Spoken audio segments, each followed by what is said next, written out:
Bonjour, je m'appelle Stéphanie Freitag, je vous retrouve aujourd'hui dans le jour 20 de mon défi des 30 jours. 30 jours pour vous partager les mentors qui me mettent des étoiles plein les yeux. Et cette semaine, je vous partage les mentors qui m'inspirent dans ma spiritualité. Aujourd'hui, je vais vous partager mon expérience du bouddhisme tibétain au travers de la Sangha de Sonal Rinpoché. Je ne suis pas là pour juger l'homme, ni ses actes, ni minimiser la souffrance de certains, mais juste pour partager ce que moi, j'ai vécu pendant 7 ans au sein de la Sangha de Sonal Rinpoché. Sonal Rinpoché est un lama tibétain. Il a exilé du Tibet à 9 ans. Il a suivi des enseignements traditionnels Nyingma, puis des enseignements occidentaux en Inde et en Angleterre. Il a commencé à enseigner en 1974 et il a créé Rigpa qui comprend 130 centres dans 41 pays. En juin 2010, j'ai fait mon entrée à Rigpa. J'étais dans une recherche depuis plusieurs années de travail quotidien, de méditation quotidienne. Je sentais que ce que j'avais fait jusqu'à maintenant, c'était pas assez. C'était très ponctuel, c'était de temps en temps, c'était pendant les vacances, je faisais des petites retraites par-ci par-là. Mais je sentais que tous les jours, j'avais besoin de prendre plus soin de moi. Ça faisait 3 ans que je suivais les enseignements du Dalai Lama à travers ses livres, à travers ses conférences, à travers des enseignements qu'il donnait. Mais je sentais que j'avais besoin d'aller plus loin. Donc j'ai cherché sur internet très simplement et j'ai découvert qu'à 500 mètres de mon travail, il y avait un temple tibétain. Et j'ai dit bah c'est génial, je vais aller voir. Voilà. Je suis arrivée dans ce lieu en dehors des périodes d'enseignement, donc il n'y avait personne dans le temple. Il y avait juste la directrice, Christine, qui était là. Et j'étais... Je ne sais pas si vous avez déjà ressenti ça dans votre vie. Je suis rentrée dans ce lieu et j'ai eu l'impression d'être à la maison. Je ne connaissais pas le lieu, j'y avais jamais mis les pieds, mais c'était comme si j'étais chez moi. Il y avait une statue du Bouddha immense, aussi grande qu'un immeuble, qui me regardait droit dans les yeux. Voilà, ça pose. On ne peut pas faire autrement que se poser quand on est voilà, face à ça. C'est vraiment hyper inspirant. Et j'ai fait la rencontre de Christine, qui m'a informé que c'était la fin de l'année, que je ne pourrais pas intégrer dès maintenant Rigpa. Alors moi j'étais vraiment dans la motivation, maintenant j'y vais, quoi. J'y vais, je passe l'été dessus et tout. Et non, elle m'a dit non, mais même pas, il ne se passe rien pendant l'été, donc respire.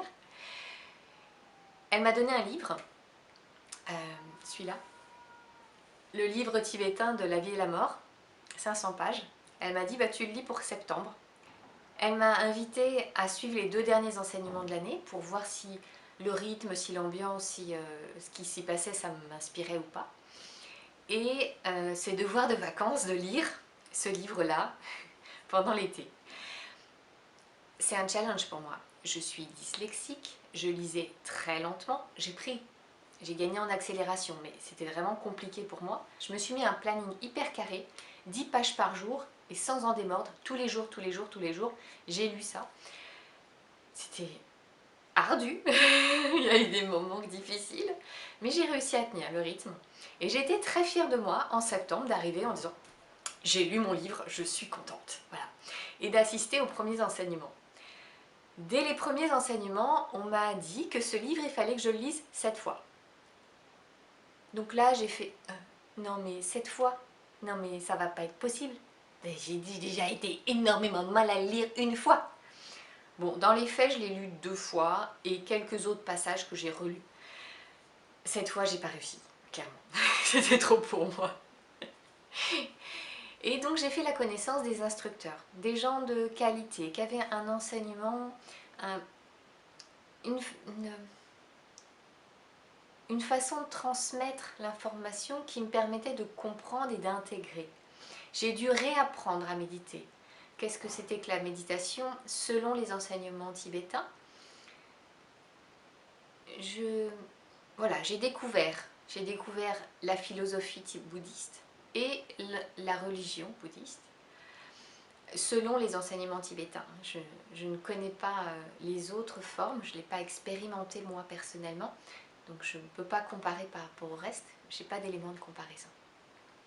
Et assez rapidement, j'ai rencontré une journaliste qui m'a mise en garde en me disant que Sonal Rinpoche était un gourou, que Ripa était une secte et qu'il fallait que je m'en méfie. Alors, j'avais déjà eu affaire à un gourou avant et j'avais su garder mon libre arbitre, en fait, pour en tirer des enseignements, ce qui m'inspirait vraiment. Et comme j'avais déjà eu cette expérience qui me permettait de dire non mais si ça va trop loin, je saurais dire non. J'ai toujours été dans la retenue de jamais donner plus que ce que je voulais, ni en temps, ni en argent, ni en quoi que ce soit d'autre. Voilà. Donc, je me suis lancée dans les enseignements, j'ai suivi, j'ai vraiment rencontré des gens de très bonne qualité, qui ont une connaissance de l'être, une bienveillance, un amour vraiment important. Voilà, ça suffisait à me convaincre en fait qu'il y avait de la qualité là, de la qualité à venir chercher. Et rapidement, on m'a proposé d'être bénévole. On nous a fait comprendre que RICPA tenait grâce aux bénévoles, et donc on avait tous besoin de participer. Donc j'ai cherché moi ce qui pouvait être à la fois dans la générosité que j'avais envie d'offrir, et puis avec un retour qui me correspondait. Et donc j'ai trouvé de faire du ménage. C'était dans mes cordes, c'était facile. Ça me permettait voilà, d'entretenir, de prendre soin. C'est ma façon de prendre soin aussi.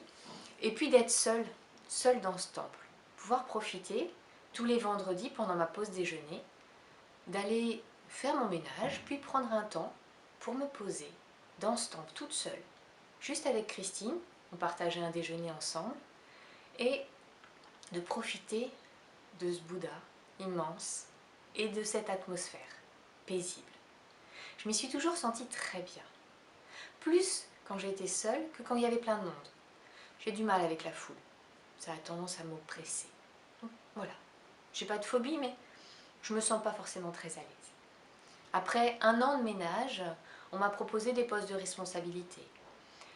J'ai refusé, parce que je voulais pas donner plus de temps que ce que je souhaitais. J'avais déjà ma vie personnelle, bien chargée, avec un travail qui me prenait plein de temps, ma fille qui était en bas âge. J'avais pas envie de donner trop. Et donc j'ai refusé, sauf pour quelques événements, lors des conférences publiques que Sonal Rinpoche donnait à Paris.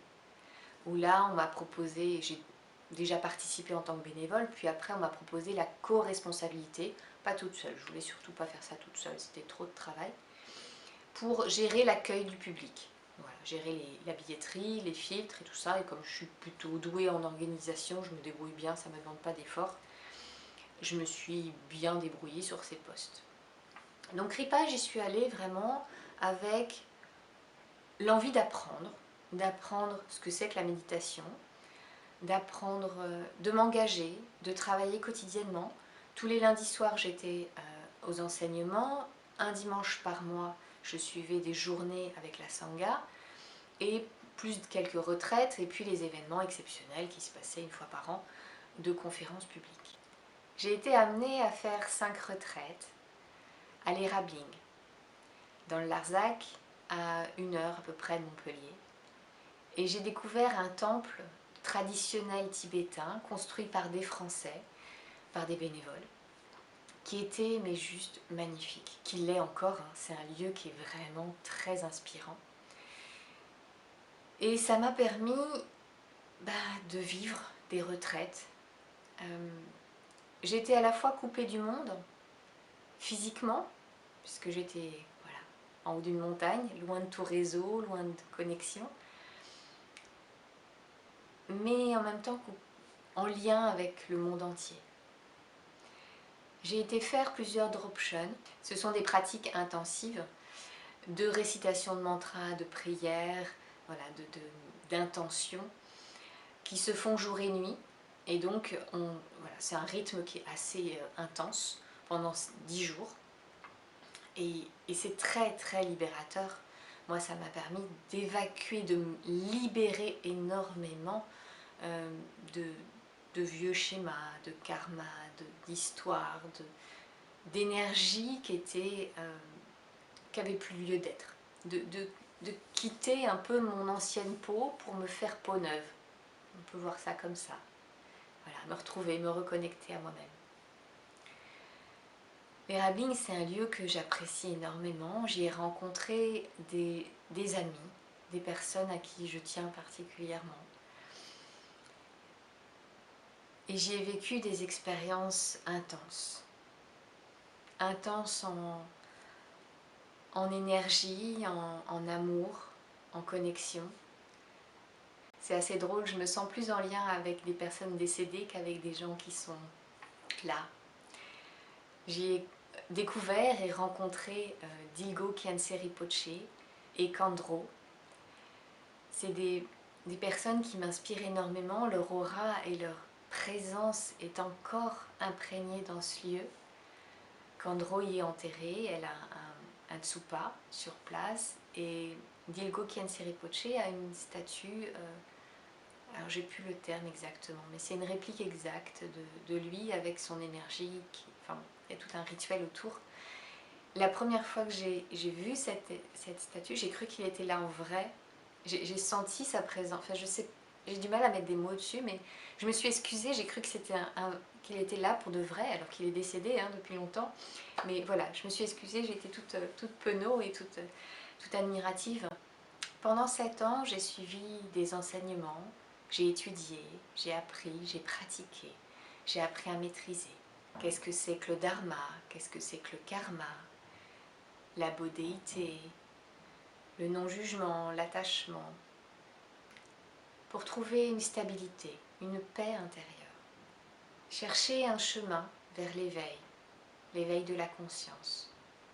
J'ai aussi étudié les bardos. C'est les enseignements qui se passent sur l'après. Qu'est-ce qui se passe au moment de la mort et juste après. C'est très intéressant d'aller étudier, ça fait 2000 ans que les Tibétains étudient ce qui se passe après la mort.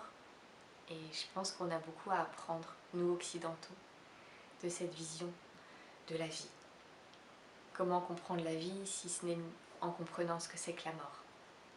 Il y a 2 pratiques que j'ai particulièrement appréciées et que je pratique encore, c'est Tonglen et l'amour-tendresse.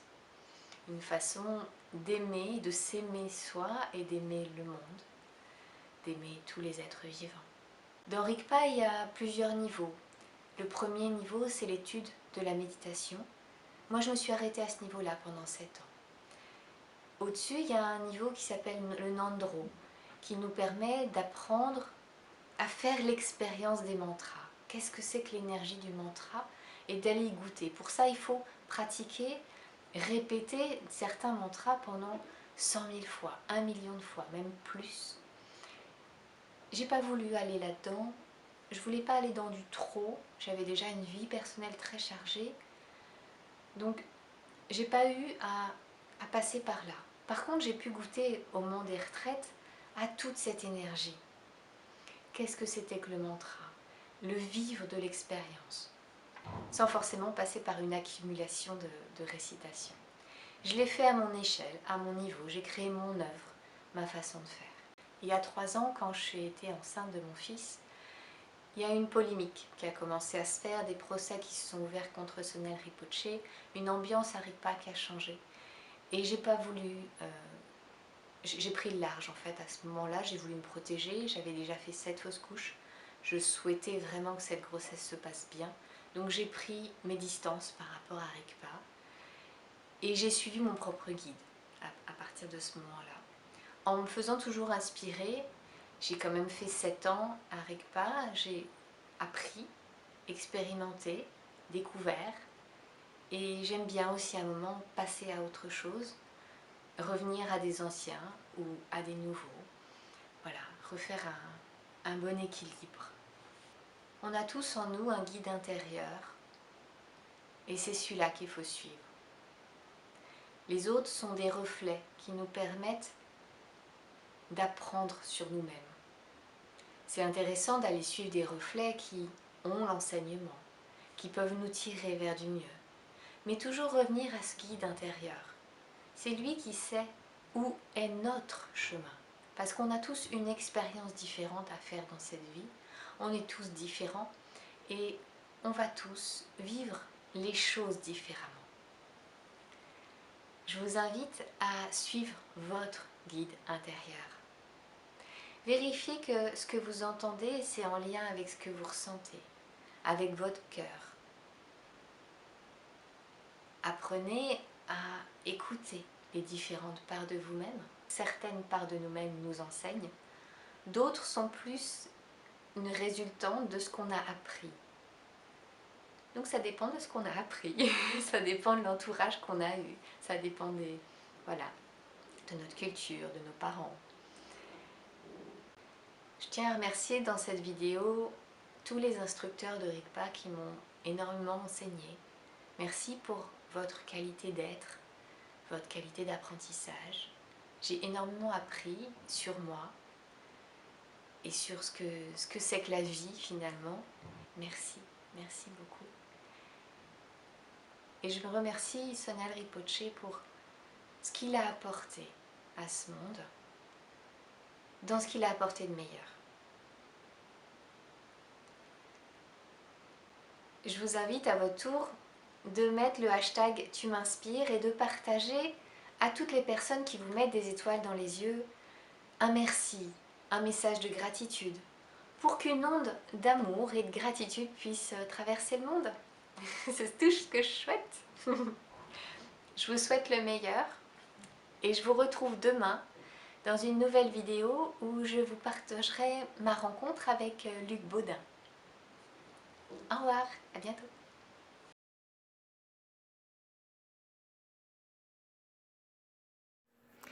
Et n'oubliez pas de liker, partager, vous abonner à ma chaîne et de poser vos questions en commentaire.